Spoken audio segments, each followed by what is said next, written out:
إن الحمد لله نحمده ونستعينه ونستغفره ونعوذ بالله من شرور أنفسنا ومن سيئات أعمالنا من يهده الله فلا مضل له ومن يضلل فلا هادي له وأشهد أن لا إله إلا الله وحده لا شريك له وأشهد أن محمدا عبده ورسوله أما بعد فقد قال الله تعالى في القرآن العظيم والفرقان المجيد فأعوذ بالله من الشيطان الرجيم بسم الله الرحمن الرحيم رب اشرح لي ويسر لي أمري واحلل عقدة من لساني يفقهوا قولي رب يسر ولا تعسر إن أريد إلا الإصلاح ما استطعت ما توفيقي إلا بالله عليه توكلت وإليه أنيب قال تعالى يا أيها الذين آمنوا اتقوا الله حق تقاته ولا تموتن إلا وأنتم مسلمون وقال تعالى في آية أخرى يا أيها الناس اتقوا ربكم الذي خلقكم من نفس واحدة وخلق منها زوجها وبث منهما رجالا كثيرا ونساء واتقوا الله الذي تساءلون به والأرحام إن الله كان عليكم رقيبا وقال تعالى في آية أخرى يا أيها الذين آمنوا اتقوا الله وقولوا قولا سديدا يصلح لكم أعمالكم ويغفر لكم ذنوبكم ومن يطع الله ورسوله فقد فاز فوزا عظيما أيها الإخوان والأخوات أوصيكم وإياي أولا بتقوى الله அளவில்லா கருணையாளன் நிகழ்ந்தான் முடிவு அல்லாஹ்வின் பெயரை கொண்டு ஆரம்பிச்சுகிறேன். அல்லாஹ்வின் சாந்தியும் சமாதானம் நபிகள் நாயகம் ஸல்லல்லாஹு அலைஹி வஸல்லம் அவர்கள் மீதும் அவர்களுடைய வழிமுறையை பின்பற்றி வாழ்ந்த உத்தம சத்திய சஹாபாக்கள், தாபீன்கள், தபா தாபீன்கள், ஐம்மாக்கள், இன்னும் நல்லடியார் அனைவர் மீதும் குறிப்பாக அல்லாஹ்வின் இல்லத்தில் அவன் நம் மீது கடமையாக்குள்ள ஜுமாவுடைய தொழுகையை நிறைவேற்றுவதற்காக வேண்டி அல்லாஹ்வின் தூதர் அவர்கள் காண்பித்த வழிமுறை பிரகாரம் ஜுமாவிற்கு உரிய நேரத்தில் இங்கே ஒன்று கூடியிருக்கின்ற நம் அனைவர் மீதும் வல்ல ரஹ்மான் அல்லாஹ்வின் கருணையும் கிருபையும் நிலவட்டும் என்கிற பிரார்த்தனையோடு இந்த ஜுமாவுடைய முதலாம் முறையை ஆரம்பம் செய்கிறேன். அன்புக்குரிய தர்மி சகோதரர்களே, பெரியவர்களே, சகோதரிகளே, தாய்மார்களே, அல்லாஹ்வுடைய நேரான மார்க்கமாக இருந்து கொண்டிருக்கிற இஸ்லாமை பின்பற்றுகிற நாம் நம்மீதான கடமைகளை சரியான முறையில் நிறைவேற்றுகிறோம் என்று சொன்னால் இந்த உலகில் அல்லாஹு தஆலா அதற்காக வேண்டி அவருடைய அருளை நமக்கு வழங்குவான் என்கிற வாக்குறுதியை தந்திருக்கிறான். இந்த உலகில் நமக்கு வெற்றியை தருவதாக வாக்களித்திருக்கிறான். அது எல்லாவற்றை விட மேலானதாக மறுமையில் நமக்கு நிரந்தரமான ஈடேற்றத்தையும் இன்பத்தையும் தருகின்ற சொர்க்கத்தை தருவதாகவும் அல்லாஹ் வாக்களித்திருக்கிறான். உலகில் இருந்து கொண்டிருக்கிற முஸ்லிம்களை பொறுத்தவரையில் அவர்கள் ஏன் இந்த மார்க்கத்தை பின்பற்றுகிறார்கள் என்று கேட்டால் அதற்குரிய பதில் என்னவாக இருக்கும் என்றால், இதுதான் என்னை படைத்த அகிலங்களை படைத்த ரப்புடைய மார்க்கம், இதை பின்பற்றுவதை கொண்டுதான் நான் மறுமையில் சொர்க்கத்தை அடைய முடியும், இந்த மார்க்கம் ஒன்றுதான் எனக்கு சொர்க்கத்திற்கு வழிகாட்டுகின்ற மார்க்கம், வேறு எதை நான் தேர்ந்தெடுத்துக் கொண்டாலும் வேறு எந்த பாதையில் நான் பயணித்தாலும் என்னுடைய இறுதி இலக்காக சொர்க்கத்தை அமைத்துக் கொள்ள முடியாது, அந்த சொர்க்கத்தை நான் அடைந்து விட முடியாது, எனவே சொர்க்கத்தை பெற வேண்டும் என்கிற காரணத்திற்காக வேண்டி இந்த மார்க்கத்தை பின்பற்றுகிறோம் என்றுதான் உண்மையாக உறுதியாக அவர்கள் சொல்வார்கள். அதுதான் நம்முடைய பதிலாக இருக்க முடியும். அப்படி இருக்கிற நாம் சொர்க்கத்தை அல்லாஹ் நமக்கு வாக்களித்திருக்கின்ற வழிகளில் சொர்க்கத்தை நாம் அடைவதற்கென்று அல்லாஹ் நமக்கு தந்திருக்கின்ற வழிகாட்டல்களை நம்முடைய வாழ்க்கையில் ஏற்று நடக்கிறோமா, அதை பின்பற்றி கொண்டிருக்கிறோமா என்பதை சிந்திக்க நாம் கடமைப்பட்டிருக்கிறோம்.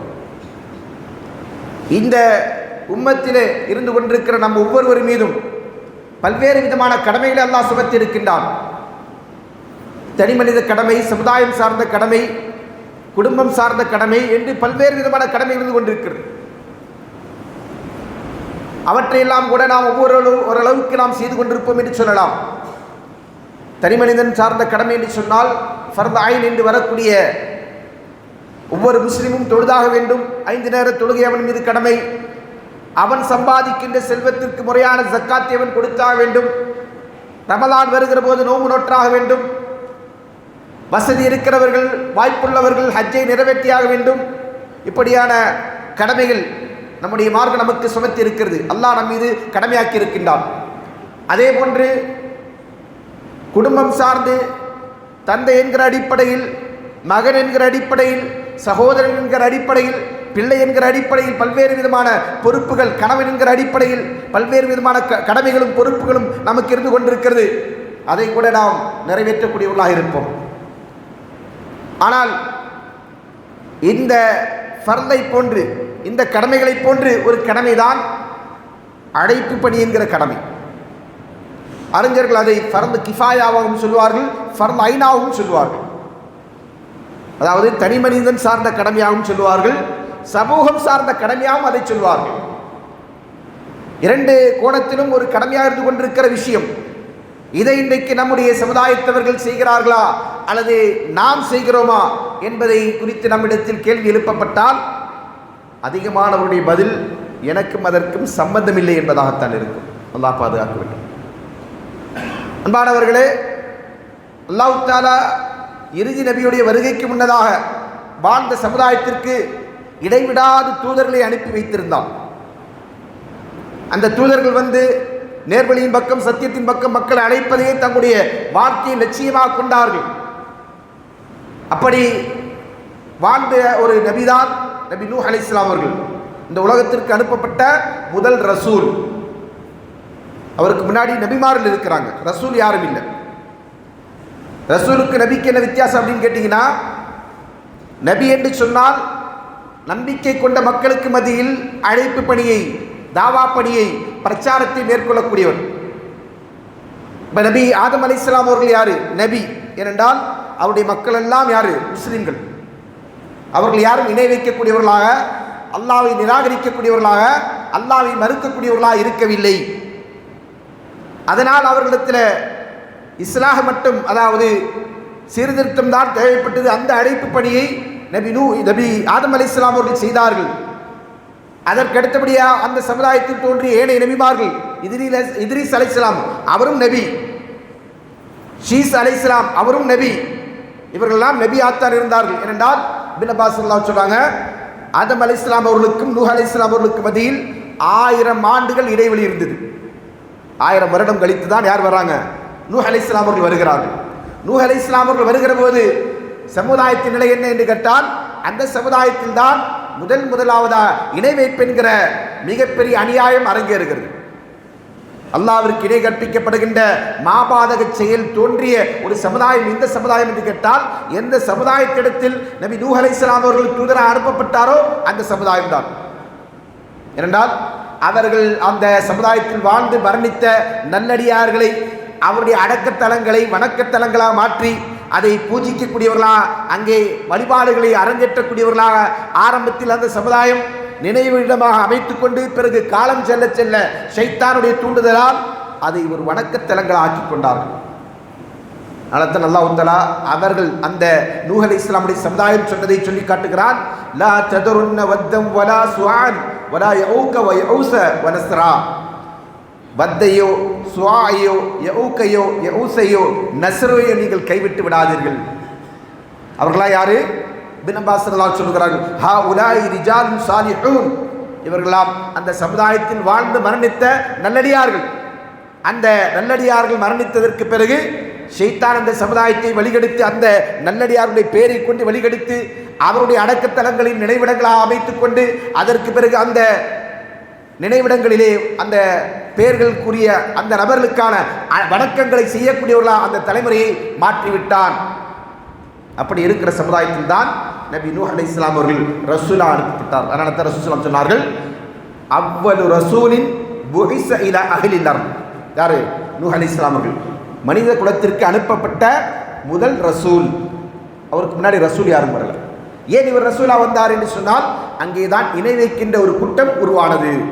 எந்த சமுதாயம் இணை வைக்கக்கூடியவர்களாக இருக்கிறார்களோ, எந்த சமுதாயம் அல்லாஹ்வை மறுக்கக்கூடியவர்களாக நிராகரிக்கக்கூடியவர்களாக இருக்கிறார்களோ, அந்த சமுதாயத்திடத்தில் அனுப்பப்படுகின்றவர்கள் தான் ரசூல். அதனால தான் முஹம்மது நபி ஸல்லல்லாஹு அலைஹி வஸல்லம் யாரு? ரசூலாவும் நபியாவும் இருக்கிறார். அவர் மக்காவில் வாழுகின்ற காலம் வரைக்கும் அவர் யாரு?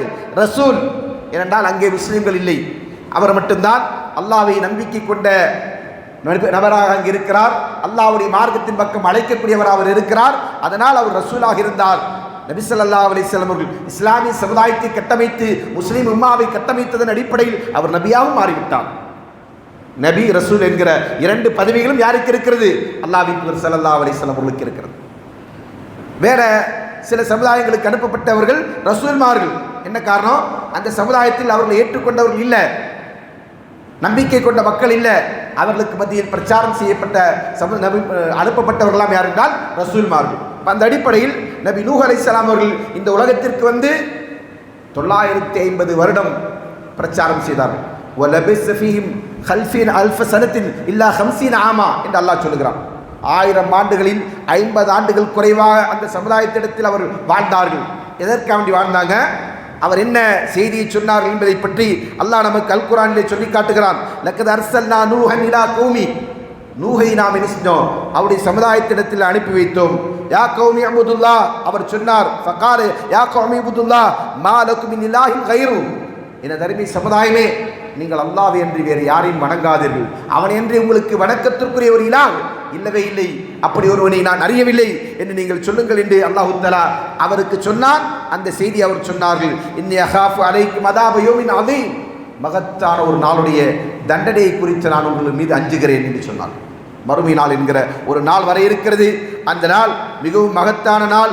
அந்த நாளில் மக்கள் எல்லாம் அல்லாஹ்வுடைய நீதிமன்றத்திலே விசாரணைக்கு உட்படுத்தப்பட்டு யாரெல்லாம் அல்லாஹ்விற்கு இணை வைத்தார்களோ, அல்லாஹ்வை நிராகரித்தவர்களா வாழ்ந்தார்களோ, அல்லாஹ்வுடைய சட்டங்களை பின்பற்றாமல் அதை புறக்கணித்தார்களோ, அல்லாஹ்வுடைய தூதர்களுக்கு மாறு செய்தார்களோ, அத்தகைய அனைவருக்கும் அல்லாஹ் தஆலா அந்த நாளில் மகத்தான அதாபை தயார் செய்து வைத்திருக்கிறான். அதுதான் நரகம் என்கிற அந்த கொடிய அதாபிற்குரிய இடம் என்பதை பற்றி நபி நூஹ் அலைஹிஸ்ஸலாம் அவர்கள் அந்த சமுதாயத்தை எச்சரிக்கிறார். இந்த எச்சரிக்கையை மீறி அவர்கள் நினைச்சாங்க. வளமையாக எல்லா மடையர்கள் கூட்டமும், இன்றைக்கு கூட நம்ம அதே போன்ற ஒரு மடையர்கள் கூட்டத்திற்கு மத்தியில் வாழ்ந்து கொண்டிருக்கிறோம். எல்லா மடையர்கள் கூட்டமும் சத்தியத்தை சொல்லுகிறவர்களை ஏளனம் செய்வது, பரிகாசம் செய்வது, எள்ளி நகையாடுவது, அவருடைய செய்திகளை காது கொடுக்காமல் அதை புறக்கணிப்பது, அதை நிராகரிப்பதற்கான வாதங்களை செய்வது என்பது அவருடைய வளமை. அப்படிப்பட்ட வளமையைத்தான் என்ன செய்கிறாங்க? நபி நூஹ் அலைஹிஸ்ஸலாமுடைய காரியத்திலும் அந்த மக்கள் செய்கிறார்கள். அல்லாஹ் தஆலா அல் குர்ஆனிலே அந்த மக்கள் எப்படி நூஹ் அலைஹிஸ்ஸலாமுடைய அழைப்போடு நடந்து கொண்டார்கள் என்பதை பற்றி சொல்லுகிற போது சொல்லி காட்டுகிறார். காலல் மலஉ மின் கௌமிஹி இன்னா லனராக ஃபீ ضلالin முபீன், நூஹே, உம்மை நாம் என்ன செய்கிறோம்? அப்பட்டமான வழிகேட்டில் இருக்கக்கூடியவராக காண்கிறோம் என்று அவருடைய அந்த சமுதாயத்தவர்கள் சொன்னார்கள் என்று அல்லாஹ் தஆலா அல் குர்ஆனில் சொல்லி காட்டுகிறான். மேலும் அல்லாஹ் சொல்கிறான், காலை அதற்கு நூஹ் அலைஹிஸ்ஸலாம் அவர்கள் சொன்ன பதில், கால யா கௌமி லைஸ லீ பி லலாலத்துன் வலாகின்னி ரசூலுன் மின் ரப்பில் ஆலமீன், என்னிடத்தில் எந்த வழிகேடும் இல்லை, ஆனால் நான் யார் தெரியுமா?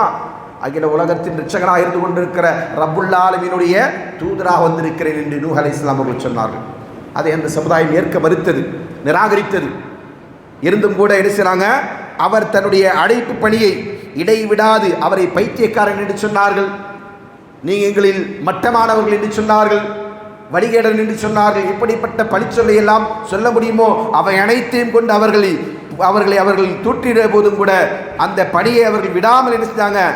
அந்த தாவா பணியில் இருந்து கொண்டார்கள். எந்த அளவுக்கு சொன்னால், அவர் தன்னுடைய அழைப்பு பணியை பற்றி சொல்லுகிற போது, கால ரப்பி இன்னி தஅவுது கௌமி லைலம் வ நஹாரா, என்றா நான் என்னுடைய இந்த சமுதாயத்தை இரவு பகல் பாராமல் அழைத்து கொண்டிருந்தேன். சுப்ஹானல்லாஹ், எப்படி சொல்றாங்க பாருங்க. 1 வருடம் 2 வருடம் வாழ்ந்த மனிதர் அல்ல, இந்த உலகத்திலேயே நபிமார்களில் நீண்ட ஆயுளை பெற்ற ஒரு மனிதர். அவர் என்ன செய்றாங்க? அவருடைய தாவாவை பற்றி அல்லாஹ்விடத்திலே அவர் முறையிடுகிற போது, இன்னி தஅவுது கௌமி லைலம் வ நஹாரா, நான் என்னுடைய சமுதாயத்தை இரவு பகல் என்று மாறி மாறி அழைப்பு பணி செய்தேன். வ அலன்து லஹும் வ அஸ்ரர்து லஹும் இஸ்ராரா, இன்னும் அவர் சொல்லுகிறார், நான் அந்த மக்களிடத்திலே பகிரங்கமாக சொன்னேன், ரகசியமாக சொன்னேன். அழைப்பு பணிக்கான என்னென்ன வழிமுறைகள் இருந்து கொண்டிருக்கிறதோ, அன்றைய காலத்தில் அதற்கென்று என்னெல்லாம் உபகரணிகள் இருந்து கொண்டிருக்கிறதோ, அத்தனை உபகரணிகளையும் நாம் பயன்படுத்தி கொண்டு இந்த தாவாவை அந்த மக்களுக்கு மத்தியிலே எடுத்துரைத்துக் கொண்டே இருந்தேன். பலம் யஸிது துஆஇ இல்லா ஃபிராரா, ஆனால் நான் அப்படி எல்லாம் அழைப்பு விடுத்துக் கொண்டிருக்கிற போதும் அந்த சமுதாயம் எப்படி என்னிடத்தில் நடந்து கொண்டார் என்று சொன்னால், என்னை விட்டு விரண்டோடினார்கள். அவர்கள் விரண்டோடுவதை அவர்கள் தங்களுடைய வளமையாக்கி கொண்டார்கள் என்று நூஹ் அலைஹிஸ்ஸலாம் அவர்கள் தன்னுடைய அழைப்பு பணியை பற்றி சொல்கிறார். இந்த நூஹ் அலைஹிஸ்ஸலாம் அவர்கள் இந்த அழைப்பு பணிக்காவடி நாளை மறுமையில் விசாரிக்கப்பட இருக்கிறார். அன்பானவர்களே, இது நம்ம யோசிக்க வேண்டிய ஒரு மிக முக்கியமான விஷயம். இந்த நபி நூஹ் அலைஹிஸ்ஸலாம் அவர்கள் 950 ஆண்டுகள் அல்லாஹ்வுடைய மார்க்கத்தின் பக்கம் அழைப்பதையே தன்னுடைய வாழ்க்கை லட்சியமாக கொண்டு அதற்காக வேண்டி என்னெல்லாம் இன்னல்களை, என்னெல்லாம் இடையூறுகளை, என்னெல்லாம் எதிர்ப்புகளை சந்திக்க முடியுமோ அத்தனையும் சந்தித்து அதிலே பொறுமை காத்து அல்லாஹ்விற்காக வேண்டி நிலையாக நின்று அந்த சமுதாயத்திற்கு எதிராக கடைசியில் அவர் துஆ செய்கிறார். அது வரைக்கும் செய்யல, கடைசியா நிர்கதியற்றவராக அவர் மாறுகிறார். அந்த நேரத்தில் தான் என்ன செய்றாங்க, அல்லாஹ்விடத்தில் அவர்களுக்கு எதிராக, அந்த மக்களுக்கு எதிராக நபி நூஹ் அலைஹிஸ்ஸலாம் அவர்கள் துஆ செய்கிறாங்க. இந்த சமுதாயத்தை நீ அழிச்சிரியா அல்லாஹ். இவங்க யாரும் என்ன செய்ய மாட்டாங்க, சத்தியத்தின் பக்கம் நேர்வழியின் பக்கம் வரமாட்டார்கள் என்கிற உண்மையை புரிந்து கொண்டு நபி நூஹ் அலைஹிஸ்ஸலாம் அவர்கள் இறுதியாக அந்த சமுதாயத்திற்கு எதிராக துஆ செய்கிறார்கள். அந்த சமுதாயம் அழிக்கப்பட்டது. அதுதான் வரலாறு. இந்த சமுதாயம் அழிக்கப்பட்டது. அப்படி இருந்தும் கூட நாளை மறுமையில் நூஹ் அலைஹிஸ்ஸலாம் அவர்கள் விசாரணை செய்யப்பட இருக்கிறார்கள். இதற்காக வேண்டி உங்களுடைய ரிசாலத்தை, உங்களுடைய தூது செய்தியை, உங்களிடத்தில் கொடுக்கப்பட்ட அமானிதத்தை நீங்கள் முறையாக நிறைவேற்றீர்களா இல்லையா என்று ரப்புல் ஆலமீன் எல்லாமே அறிந்து கொண்டு நாளை நூஹ் அலைஹிஸ்ஸலாம் அவர்களை விசாரணை கொண்டு நிறுத்தியிருக்கிறான். அன்பானவர்களே, இந்த நேரத்தில் நாம் நம்மை குறித்து சிந்திக்க வேண்டும். நபி ஸல்லல்லாஹு அலைஹி வஸல்லம் அவர்கள் இந்த உலகத்திற்கு அனுப்பப்பட்ட இறுதி நபி, இறுதி ரசூல். அவருக்கு பின்னாடி யார் வரப்போறது கிடையாது. எந்த நபியும் இல்லை, எந்த ரசூலும் இல்லை.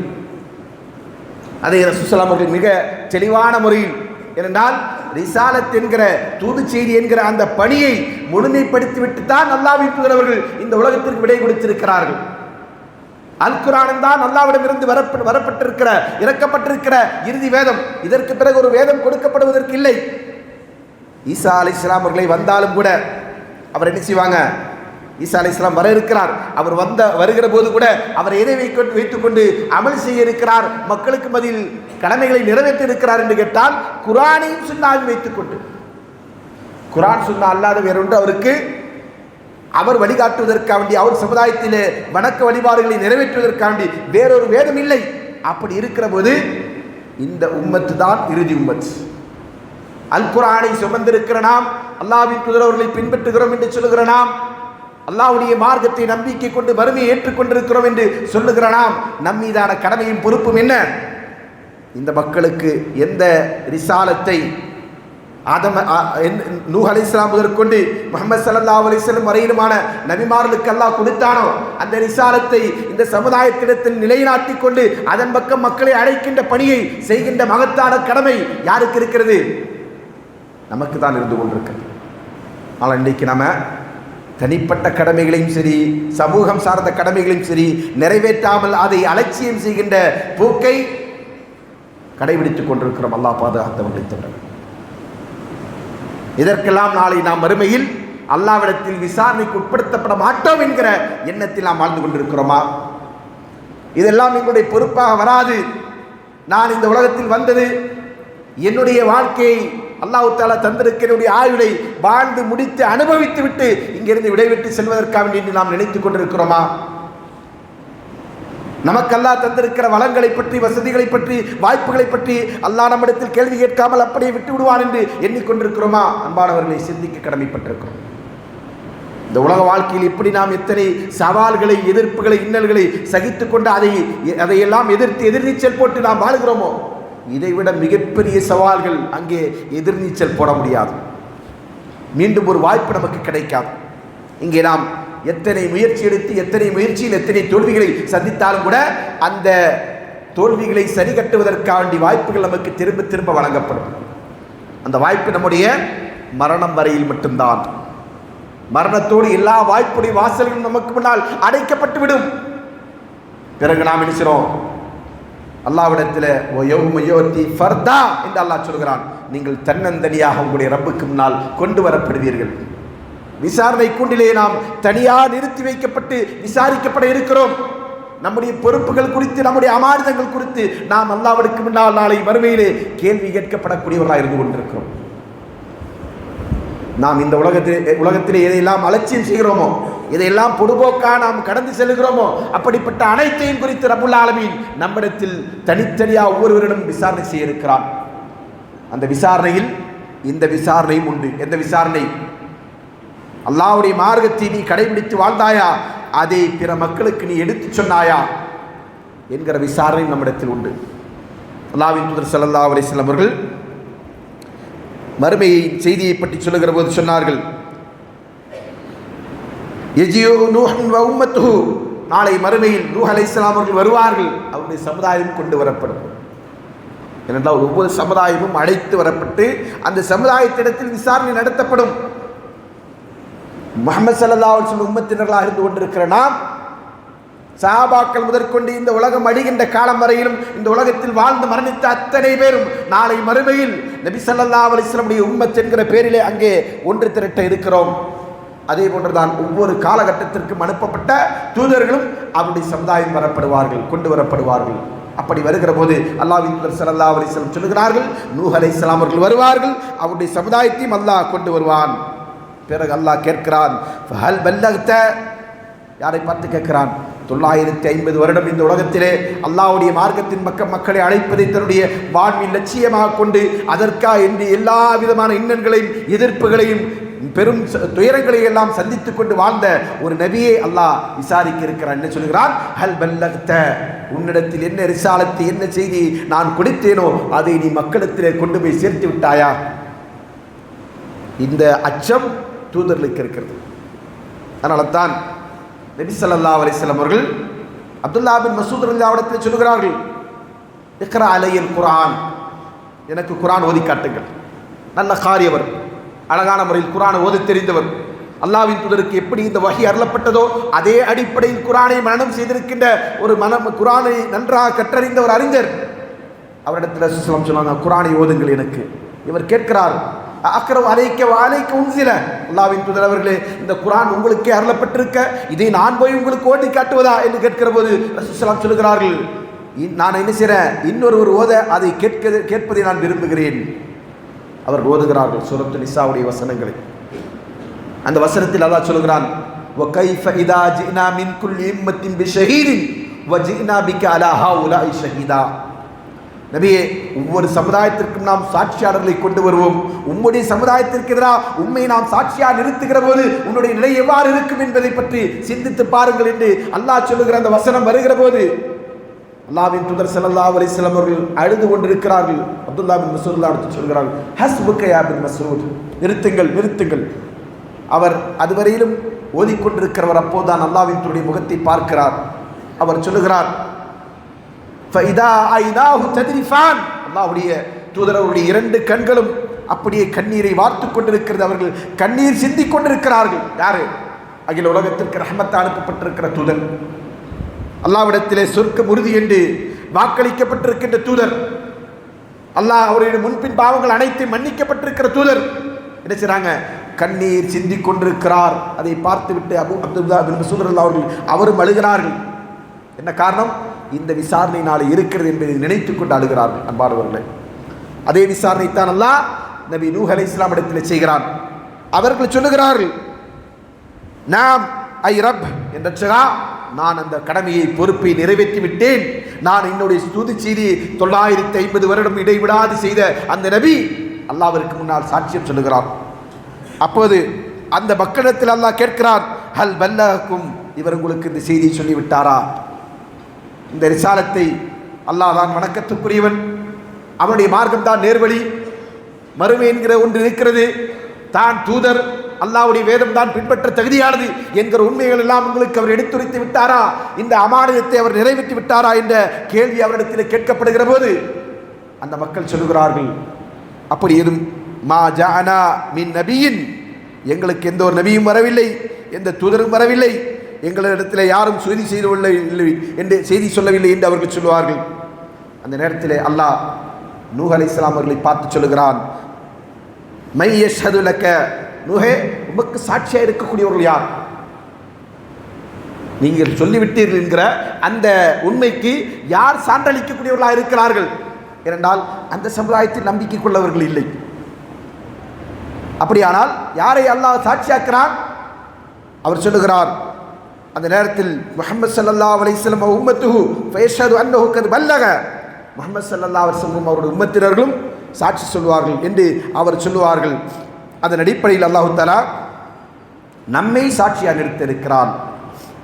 இந்த சமுதாயத்தை அல்லாஹ் நூஹ் அலைஹிஸ்ஸலாமுடைய சமுதாயம் தொட்டு உலகத்திற்கு அனுப்பப்பட்ட எல்லா தூதர்களும். ஏனென்றால் இதற்கு முன்னர் பல சமுதாயங்கள் வாழ்ந்து மரணித்திருக்கிறார்கள். அந்த சமுதாயத்துடைய நிலை என்ன? அவங்க ஒரு தூதரை நம்பினார்கள், இன்னொரு தூதரை நம்ப மறுத்தார்கள்.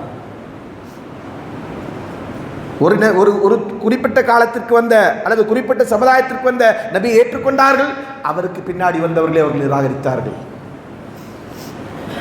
யூதர்களை எடுத்துக்கொள்ளுங்கள். மூசா அலைஹிஸ்ஸலாம் அவர்கள் நம்பினார்கள். மூசா அலைஹிஸ்ஸலாம் அவர்களுக்கு பின்னாடி வந்த ஈசா அலைஹிஸ்ஸலாம் அவர்களை ஈமான் கொள்ள மறுத்தார்கள். கிறிஸ்தவ சமுதாயத்தை எடுத்துக்கொள்ளுங்கள். ஈசா அலைஹிஸ்ஸலாம் அவர்களை நம்பிக்கை கொண்டார்கள், அவருக்கு பின்னாடி வந்த முஹம்மது ஸல்லல்லாஹு அலைஹி வஸல்லம் நம்ப மறுத்தார்கள். இப்படித்தான் கடந்த கால சமுதாயங்களுடைய நிலை இருந்து கொண்டிருக்கிறது. அதனால் அவர்கள் யாரும் உண்மையாளர்கள் அல்ல. உண்மையாளர்கள் அல்லாதவர்களை அல்லாஹ் சாட்சிக்கு ஏற்படுத்த மாட்டான். மறுமை நாளில் அல்லாஹ்வுக்கு முன்னால் ஏன் இந்த சமுதாயத்துக்கு வருதுன்னு சொன்னால் காரணம் என்ன? இந்த சமுதாயம் மட்டும்தான் தூதர்களை நம்பக்கூடியவர்கள், அவர்களை நம்பிக்கை கொள்வதை மறுக்காதவர்கள். என்றால் நூஹ் அலைஹிஸ்ஸலாம் அவர்களை பற்றி அல்லாஹ் சொல்லும்போது அந்த சமுதாய மக்களை பற்றி சொல்லுகிறான். கத்தபத் கௌமு நூஹில் முர்சலீன். நூஹுடைய சமுதாயம் தூதர்களை பொய்யாக்கினார்கள். தூதர் என்று அவர் மட்டும் தான் வந்திருக்கிறாங்க. ஆனால் அல்லாஹ் என்ன சொல்றான்? தூதர்களை பொய்யாக்கினார்கள் என்று சொன்னால் என்ன அர்த்தம்? அவர் ஒருவரை பொய்யாக்கினால் அவருக்கு பின்னாடி வரக்கூடிய எல்லா தூதர்களையும் பொய்யாக்கியதற்கு சமம்.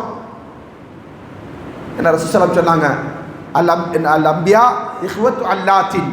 நபிமார்கள் தந்தை வழி சகோதரர்கள், ஒரே கொள்கை உடையவர்கள். எனவே ஒரு தூதரை மறுத்தால் இன்னொரு தூதரை நம்பிக்கை கொள்வதனால் அந்த நம்பிக்கை ஏற்றுக்கொள்ளப்படாது. ஆனால் அல்லாஹ் சொல்றா, அல் குர்ஆன் நமக்கு சொல்லி காட்டுகிறான், லா நுஃபர்ரிக் பைன அஹதின் மின் ருசுலி. தூதர்கள் யாரையும் நாங்கள் என்ன செய்ய மாட்டோம், வேறுபடுத்தி பார்க்க மாட்டோம். எல்லோருமே அல்லாஹ்வுடைய தூதர்கள். எல்லாருக்குமே நாம் என்ன செய்வோம், எந்த அடிப்படையில் அவர்கள் மீதான நேசத்தையும் அன்பையும் ஈமானையும் வெளிப்படுத்துவோம் என்று சொன்னால் எல்லாருமே அல்லாஹ்வுடைய தூதர்கள். எல்லாரும் அல்லாஹ்வுடைய இந்த தூது செய்தியை எடுத்துரைப்பதற்காக வேண்டி உலகத்திற்கு வந்தவர்கள், அதற்காக வேண்டி தம்முடைய வாழ்க்கை அர்ப்பணித்தவர்கள். அவர்கள் தான் இந்த உலகத்திலே உத்தமர்கள், மகான்கள் என்று சொல்லக்கூடிய அந்த படித்தரத்தில் இருக்கக்கூடியவர்கள். வேறு யாரும் இல்லை. ஏனென்றால் அவர்கள் பாவம், அது பெரும்பாவங்களை செய்யாதவர்கள், பெரும்பாவங்களிலிருந்து பாதுகாக்கப்பட்டவர்கள். அப்படியான பல்வேறு சிறப்புகள் அவர்களுக்கு இருந்து கொண்டிருக்கு. அந்த காரணத்தினால்தான் அல்லாஹ் என்ன செய்யறான், இந்த உம்மத்தினர்களை உண்மையாளர்கள் என்கிற அடிப்படையில் நபி நூஹ் அலைஹிஸ்ஸலாமுடைய ரிசாலத்திற்கு சாட்சி சொல்லி எழுப்புகிறோம். அன்பானவர்களே, நாம் அல்லாஹ்வின் தூதர்கள் கொடுத்திருக்கிற இந்த மார்க்கத்தை, அமானிதத்தை எப்படி சஹாபாக்கள் ஏற்றுக்கொண்டு அதை கடைபிடித்து வாழ்ந்து அதை உலகம் முழுக்க பிரச்சாரம் செய்தார்களோ அது போன்று நாம் செய்கிறோமா? குறைந்தபட்சம் நம்முடைய அண்டையில் இருக்கக்கூடியவர்களுக்காவது சொல்லுகிறோமா? அப்படியானால் இந்த விசாரணையில் நாம் நிறுத்தப்படுகிற போது நம்முடைய நிலை என்னவாக இருக்கும்? நாம் நம்முடைய அமானிதத்தை நிறைவேற்றியவர்களா அல்லாஹ்விற்கு முன்னால் அங்கே நிற்போமா, அல்லது அதில் மோசடி செய்தவர்களா நிற்போமா? மோசடி செய்தவர்களாக இருந்தால் நம்முடைய நிலை என்ன? அல்லாஹ் நமக்கு தந்திருக்கிற அமானிதம், அல்லாஹ்வுடைய வேதம், அல்லாஹ்வுடைய மார்க்கம், இவை அனைத்துமே அமானிதம். அல்லாஹ் தஆலா அப்படித்தான் சொல்கிறான். அல்லாஹ் நம்ம மீது சுமத்திருக்கின்ற கடமைகள் அதுவும் அமானிதம். இன்னா அரதனல் அமானத அலஸ் ஸமாவாத்தி வல் அர்தி வல் ஜிபால். நாம் அமானிதங்களை வானங்களுக்கும் பூமிக்கும் மலைகளுக்கும் எடுத்து காண்பித்தோம். அவைகளெல்லாம் அந்த அமானிதத்தை சுமக்க மறுத்துவிட்டன.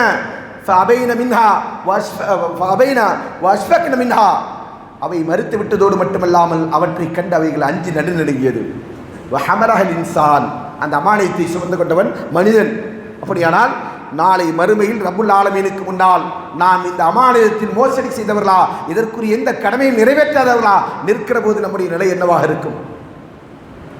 நம்முடைய ஈமானை அல்லாஹ் பொருந்திக் கொள்வானா? நம்முடைய இஸ்லாமை அல்லாஹ் ஏற்றுக்கொள்வானா? ஒருவர் முஸ்லீம் ஆகிறார், ஈமான் கொண்டிருக்கிறார் என்று சொன்னால் அது எதற்காக வேண்டி? நம்முடைய நாட்டில் நமக்கு தரப்படுகிற identity card, Aadhaar card, ration card போன்றவற்றில் முஸ்லீம் என்று அடையாளப்படுத்துவதற்காக வேண்டியா, அல்லது அல்லாஹ்வுடைய பதிவேட்டில் நாம் முஸ்லீம் என்று இருப்பதற்காக வேண்டியா? எதற்காக வேண்டி நாம் முஸ்லீமாக இருந்து கொண்டிருக்கிறோம்? எதற்காக வேண்டி நாம் அல்லாஹ்வை நம்புகிறோம், மறுமையை நம்புகிறோம்? இந்த நம்பிக்கை உண்மையானதாக உள்ளத்தின் அடிப்படையில் நமக்கு இருக்குமேயானால் நாம் அதில் எதை எதிர்பார்க்க வேண்டும்? அல்லாஹ்விடத்தில் நான் முஸ்லீமாக வேண்டும், மறுமையில் நான் மூமினாக எழுப்பப்பட வேண்டும். ஏனென்றால் லா யதுகுலுன் அலா ரசூலுல்லாஹ் சொன்னாங்க, லா யதுகுல் ஜன்னத இல்லா மூமினுன். மூமின் என்று வேறு யாரும் சொர்க்கம் செல்ல மாட்டார். லா ததுகுல் ஜன்னத ஹத்தா துமினு, நீங்கள் ஈமான் கொள்ளவரையில் சொர்க்கம் செல்ல மாட்டீர்கள்.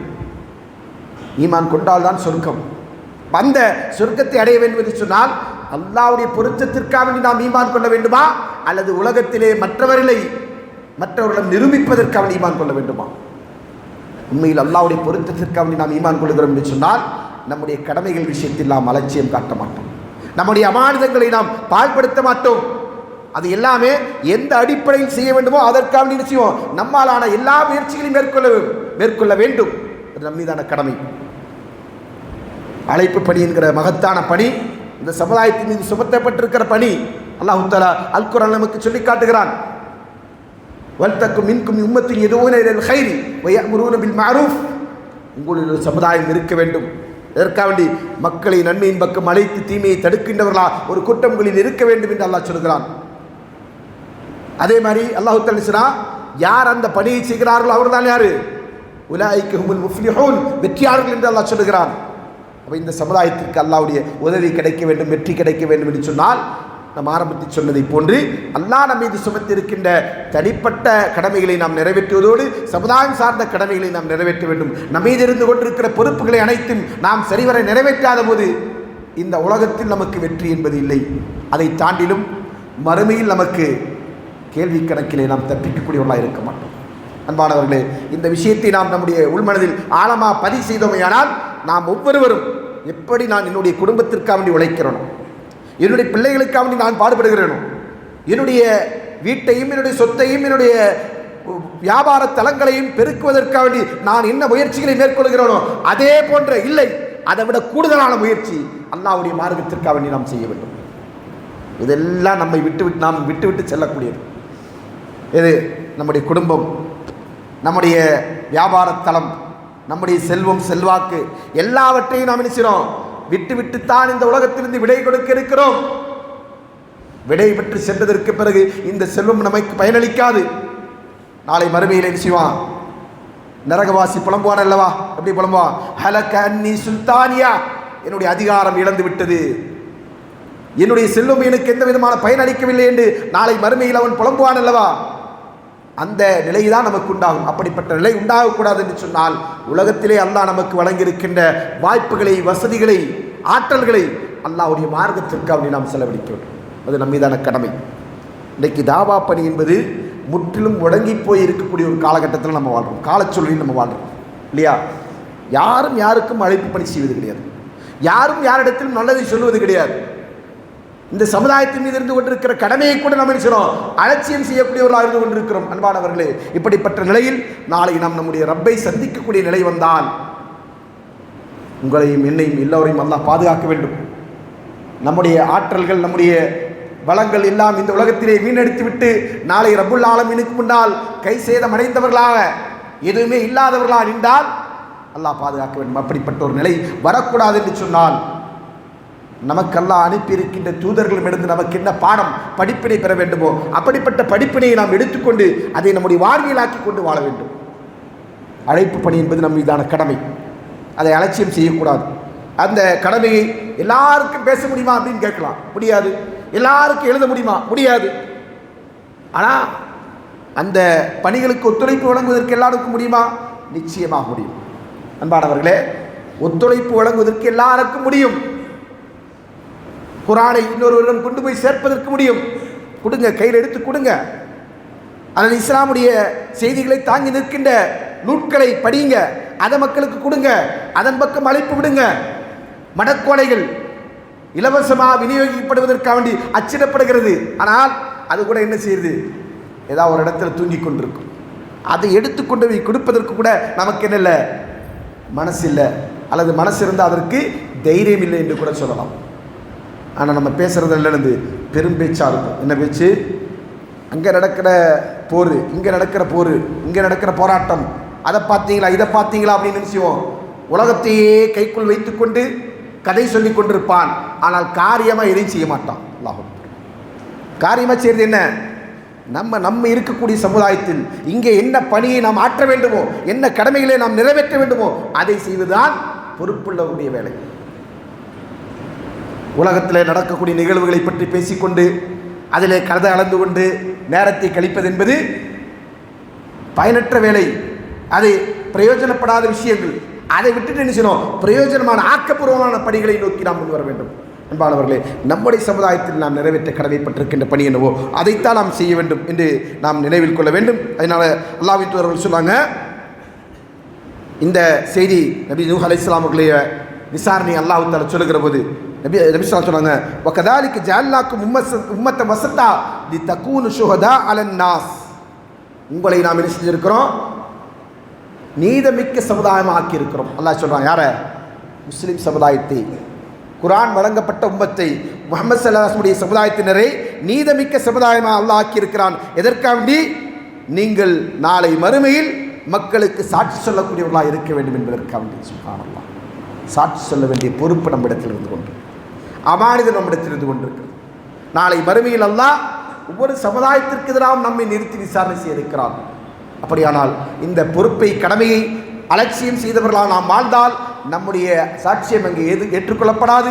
அது மட்டுமல்ல, நாமும் விசாரணை கைதிகளாக நிறுத்தப்படுவோம் என்கிற அச்சத்தோடு இது போன்ற விஷயங்களை விளங்கிக் கொண்டு அழைப்பு பணி என்கிற கடமையை செய்வது நம்ம ஒவ்வொருவருடைய பொறுப்பு என்பதை விளங்கிக் கொண்டு அதை நாம் கூட்டான முறையில் செய்யலாம், தனிப்பட்ட முறையில் செய்யலாம். எப்படியெல்லாம் நமக்கு வாய்ப்பு இருக்கிறதோ அதற்காக நாம் நம்முடைய நேரங்களை, காலங்களை செலவழிக்கலாம். அப்படி செலவழித்தால் மட்டும்தான் நாளை மறுமையில் நாம் தப்ப முடியும். நாம் இங்கே ஓடி ஓடி சம்பாதிக்கின்ற செல்வம் நம்மை நாளை மறுமையில் காப்பாற்றாது. நாம் எந்த குடும்பத்திற்காக வேண்டி அன்னும் பகலும் பாடுபட்டு கொண்டிருக்கிறோமோ அந்த குடும்பம் நம்மை காப்பாற்ற வராது. ஏனென்றால் அன்றைக்கு நாளை மறுமையில் ஒவ்வொருவருக்கும் அவருடைய பிரச்சனை தான் பெரிதாக இருக்கும்.